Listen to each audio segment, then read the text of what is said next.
Alright, so we're back with an impromptu video here, hitting you guys with another upload. Wasn't expecting to have to do this tonight, but they dropped the update for Final Fantasy VII Rebirth. Update 1.020. This is something we, of course, talked about not too long ago. Hamaguchi was teasing an update coming to the game relatively soon, but it took a little bit longer than I was expecting. Nonetheless, here we are. Now, with whatever the interview was at the time, Hamaguchi was talking about fixing performance mode, again, giving us another update for that, but also fixing like some of the lighting issues with the game. But actually, this update has several more patch notes than just those two things, so let's just hop into it. We're using the noisypixel.net article for this. Fix some typos and added corrections to certain text. Fix a bug that occurred under certain conditions on the map when controlling a character.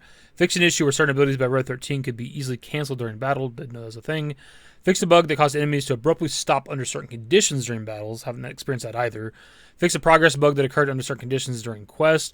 Improved frame rate and overall game stability. Added sharp and soft options to the performance mode settings. Improved graphics quality. The camera's reverse setting is now reflected when riding a Sky Chocobo and for the shooting minigame, likely Pirates Rampage camera. Enhanced guidance support while climbing the Ivy at the Mithril Mines. Added difficulty settings to the customization screens for Fort Condor and Gears and Gambits minigames. So yeah, quite a few more things than I think we thought we would be getting with this particular patch, because we were only told a few things before with Hamaguchi. The majority of the stuff here I haven't really experienced or didn't even know was a thing that was happening with the game. Like the Red 13 moves being canceled, enemies that stop during combat, things like that I just haven't particularly experienced. I don't even know what they mean by the camera's reverse setting for like Sky Chocobos and the shooting minigame. I don't know. I haven't experienced all this. Since like the Junon demo and since the launch of Rebirth, I've been playing on graphics mode the entire time. And other than some lighting issues, obviously, and there's quite a bit of pop-ins a lot of times when you're kind of moving the camera around fast and stuff.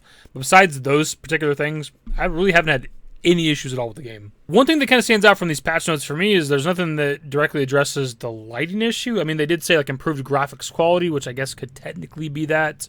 They have like improved frame rate and overall game stability, but besides those two things, it's like there's nothing that says your shit's not going to be too bright. You know, scary monster faces in the shadows, like nothing like that, right? Like, so I don't know if that's fixed or not. I haven't downloaded the update yet myself. I did turn on the console just to see how big the update is, and it is 5.7 gigabytes, which isn't too bad. I do find it kind of interesting that they're adding difficulty settings to the minigames. I'm not sure what that means entirely, like, because there's obviously like hard versions of the minigames, like Fort Condor and also like the Gears and Gambits, but I mean, to get the rewards for like doing it on hard mode, you got to play it on hard mode, right? So I don't know what that means entirely in terms of the difficulty setting. I know some people are struggling with Gears and Gambits. I haven't done the hard mode versions of that shit. I obviously did the proto-relic stuff already. And a lot of people are bitching about the Fort Condor minigame in Rebirth. But to be honest, I found it to be significantly easier than the Yuffie DLC. Like, as soon as I finished all the proto-relic shit in Junon, it unlocks the hard mode versions of those. And I just did them right there, like kind of in reverse order, actually. I did the last one first on hard mode, which is like the hardest one. So I don't know. Me personally, I just found the Rebirth Fort Condor to be a lot easier. Anyways, we already put out a video today, so I'm not going to hold you guys too long with this particular video. I just wanted to cover the patch notes, kind of get my thoughts on some of this stuff, and then let you know what the download size is. But yeah, this update's out right now. Anyways, that's the video. Subscribe to the channel if you guys are new. So somewhere in the description below. Follow me on Twitter, @DavidYT. That's it. Bye. Used to care what people thought, but now I care more, and nobody out here's got it figured out. So therefore, I've lost all hope of a happy ending, depending on whether or not it's worth it. So insecure, no one's perfect. We spend it with no shame. We blow that like Coltrane. We in here like Logain, or leave it like Cobain.